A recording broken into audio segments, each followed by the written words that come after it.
we are seeing now that India has arrived as one of the superpowers, one of the powerful economies, powerful country, powerful leadership. This is a feather in the cap for Prime Minister Narendra Modi.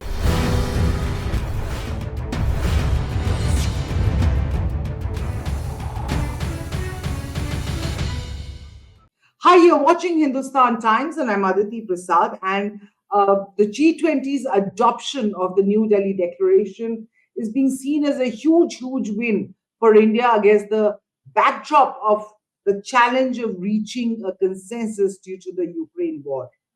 There were too many differences. There was East and West, North and South, but India showed that it can get things done, get everybody together on a platform and make things happen.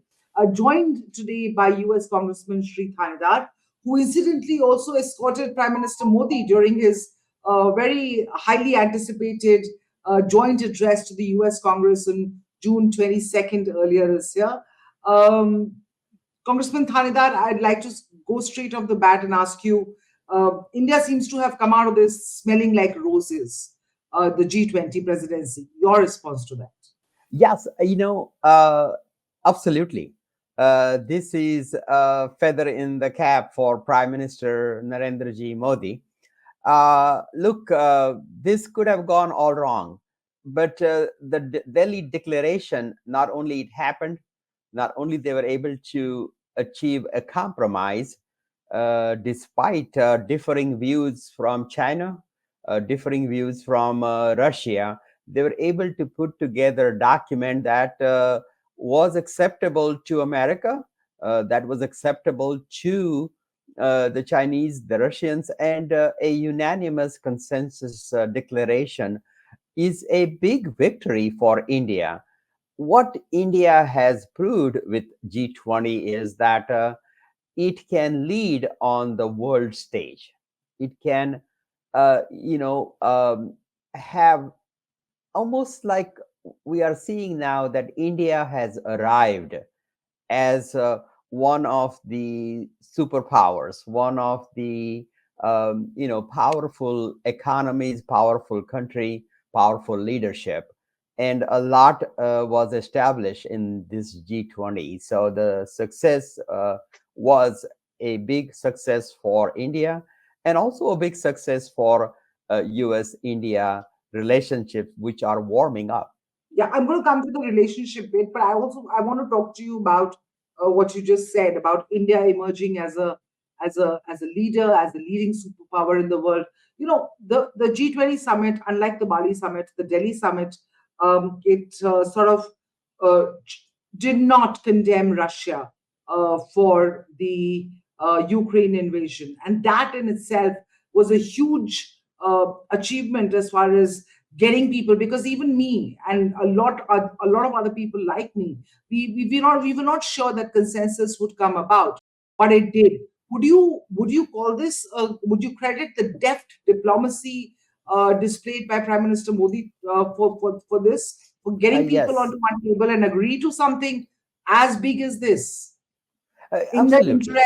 interest of the larger good, the global south in this case? Yeah, absolutely. G20 is all about economic collaboration, economic growth, investments. Certainly, wars and security should figure into that. But I think it is a credit to the Indian team. It is a credit to the collaboration between U.S. and India that those issues did not overshadow Ukraine, the war, condemnation of Russia. We needed to do more in this G20, such as the economic corridor between, say, India and Middle East and Europe. That was a big achievement. The investment in biofuels, that was a big achievement. Now, all of these economic achievements would have been overshadowed if the whole group was got stuck with Russia and condemning Russia. I think it was already accomplished in Bali, so there was no need for it to be repeated. And I think they did the right thing. I think the resolution does talk about nations not encroaching on other nations. So, in a way, that issue was addressed in the conference. So, perfect balance. And I think a lot of credit goes to the Indian team and Indian leadership in Mr. Modi. The global positioning of India as a leader in both thought as well as action, specifically in regards to digital transformation through the digital payment, digital public infrastructure that finds mention in the G20 declaration. Do you think that sort of ensures India's sure footedness as a global voice, as a voice of the global South? Yes, 40% of digital transactions of the world are happening in India. India has recently achieved a substantial progress in financial banking using digital technology. The cash, even the street vendors are able to use digital technology to accept payments. And that Yes. is a huge achievement. And promoting that across the globe, across Yeah. uh, Set it as a template for the entire world. it is, and it is the future. Artificial intelligence is the future. Digital technology is the future, and we have to deal with it, and we have to address it, and we have to make sure that we can adopt new technologies and make a fair playing ground for a fair play for all, especially people at the lower end of the economic scale. The digital technologies, artificial intelligence technologies, we got to make sure that these newer technologies are adopted. We have all the safeguards, and it makes a difference in ordinary people's lives. That is, we are not successful using this new technology until people at the bottom of the economic ladder experiencing a benefit of it and their lives are improving. And that's what India has demonstrated. And now through this conference, we are adopting that on a worldwide basis. Let's talk about the global South and India emerging as the voice of the global South. The induction of, let's say, African Union as the 21st member of this very select club happened under India's presidency, with Prime Minister Modi leading that effort. And that's actually happened. A lot of other decisions on climate, on debt, on helping poorer nations have been part of this entire G20 initiative under India's presidency. In that sense of the word, there was a Xi Jinping who wants to be the leader of the global South. But do you believe that through this G20, India has carried forward that mantle and is now truly emerging as that leader of the global South, the voice of the global South? Well, we need India. United States need India to take the leadership. China's practices are uh, certainly not acceptable. Their aggression, military aggression, say for example, their aggression in terms of trade agreements, labor, their unfair labor practices, unfair trade practices, environmental issues, human rights issues. China and China's aggression needs to be stopped somewhere, and we need a solution. We need an alternative, and India is poised to provide that alternative. Certainly, India has shown the leadership. It is again very vital that United States and India have a strong, trusting relationship here. And as a U.S. Congressman, that is an area that I have focused on, and I will continue to focus on, and something that I have had discussions with Prime Minister when Prime Minister was here in the United States, and also when I visited recently to the Prime Minister's home. I had those conversations with the Prime Minister, So this is really an important development. India has showcased this was no small feat to get an accomplishment and to get an agreement between these G20 nations. And you mentioned about the African Union. I might think that that is one of the uh, single most event that I'm excited about. I represent Detroit, Michigan, in the United States, in the United States Congress, and Detroit has 60% of my constituencies African American based, and recognizing the African Union was very big, and I think Prime Minister Modi was able to accomplish that through this G20, making them a permanent member of G20 or G21. I think is it was monumental. So that is, I would think, is a single biggest success from this conference. In hindsight, do you believe that Xi Jinping should have skipped the India hosted summit? Do you see any regrets in Beijing over this now? I hope so. I hope certainly hope so. I don't think staying away uh, helped China. I think the conference G20 that happened in India is still able to do a lot and make a big difference and take great consensus decisions. So China's absence did not diminish the value and importance of G20.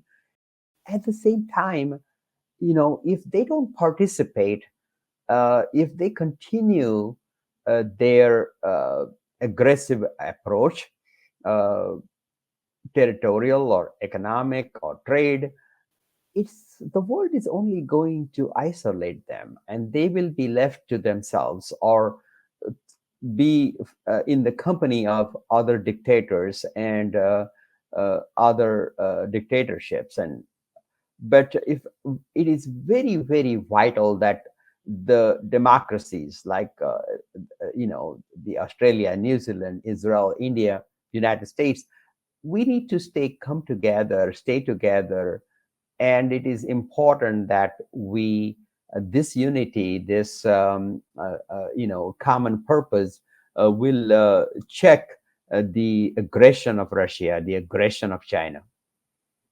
This unity that you're talking about is perhaps most visible on the big announcement on the sidelines of the summit, the economic corridor, which connects India to the Middle East and To Europe Europe. through a combination of rail and sea routes. How important will this corridor be in the times to come, according to you? That is extremely important.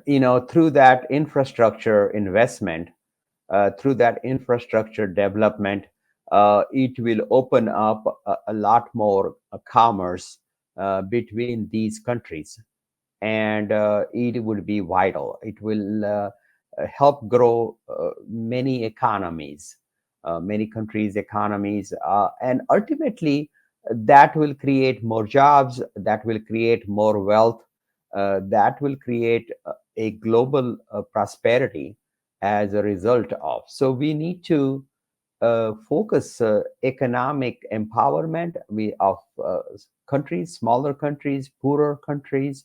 We need to invest in them, and which is what G20 uh, Delhi Declaration has achieved. It's a start.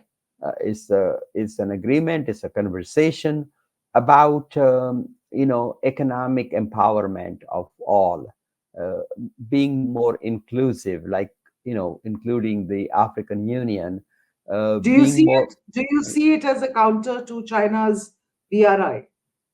I think so. I think uh, this will be a fairer commerce, a commerce that is not, more transparent and more free, a freer trade, freer commerce, and ultimately, yes, this is, and we need to do that. We need to control and check the power of China. We can't let that their ambitions get away, and we some of the aggression needs to be controlled and needs to be stopped. And the best way for it to do it is India and United States to work together. And India has finally, not finally, but India has arrived. That's what this shows, loud and clear to the whole world, that India is ready to take on the leadership. India is ready to work with the West, and this will be in the best interest of all. So G20 achieved a lot despite the absence of China and China's top leadership, and despite the absence of Russia's top leadership. Does the G20 then become a gateway for India into the UN Security Council? Yes, we know, but India has long had its non-alignment policy, and India We're kind not of non-aligned anymore. not. I hope not, but we there is still Multi-aligned. Multi-alignment is the multi-alignment. Yes, is the but word. India Yes, still relied heavily on Russian military equipment. Currently, almost 70% of Indian military that's equipment because the is Russian. US refused to give India equipment. Yes, but those equations need to change, and I would like to see a much more trusting relationship that's based on mutual respect, because uh, India has is a economic power on its own right, and there needs to be a healthy, trusting, respectful relationship between the two countries. And when Prime Minister Modi was in Washington D.C. in June, I was at the state dinner that President Biden hosted in honor of Prime Minister Modi ji, and I saw the chemistry between the two leaders. They were joking, they were very happy to be together, they were communicating with each other. And that friendship, that good chemistry between the two leaders will go a long way in establishing strong relationship. But India has certainly not only improved its internal processes, their infrastructure, digital, financial technology, but now India is playing a very vital and important role on the world scene, on an international scene. And that is good to see. As an Indian American, I see the progress India has made in the last 75 years. And it is remarkable. That's wonderful to hear. How do you see India-US ties progressing from here on? Well, we need to continue. We need to continue the good chemistry, the friendship. We need to continue what was accomplished. I think United States and President Biden had some restraint. United States always would like to condemn Russia's aggression in a much stronger words, but United States worked with India, collaborated with India in bringing this Delhi Declaration, and that's an indication of ability of United States to work with India and get things done together. So this needs to continue. We would certainly like much more commerce between India and United States, including commerce as far as military equipment is concerned. Less reliance on Russia, and understand Russian equipment and the maintenance issues that India is facing. I think India needs to take a fresh look at the United States and continue this momentum that we have developed since Prime Minister Modi's successful visit to the United States in June of this year, and continue that. I was happy to lead, not lead, but be a part of a delegation, a congressional delegation. Recently, we came in, we met with the Foreign Minister Jaishankar ji, and we met with Defense Department, we met with Prime Minister Modi ji, and this kind of collaboration and give and take needs to continue. And we're hoping that it will continue. And on that note, thank you so much for giving us all this perspective about what the feeling, at least in the Democratic part of the US Congress, and in fact, largely in the US Congress, is about the G20 outcomes and the India US relationship going forward. Thank you so much for joining us. You're welcome.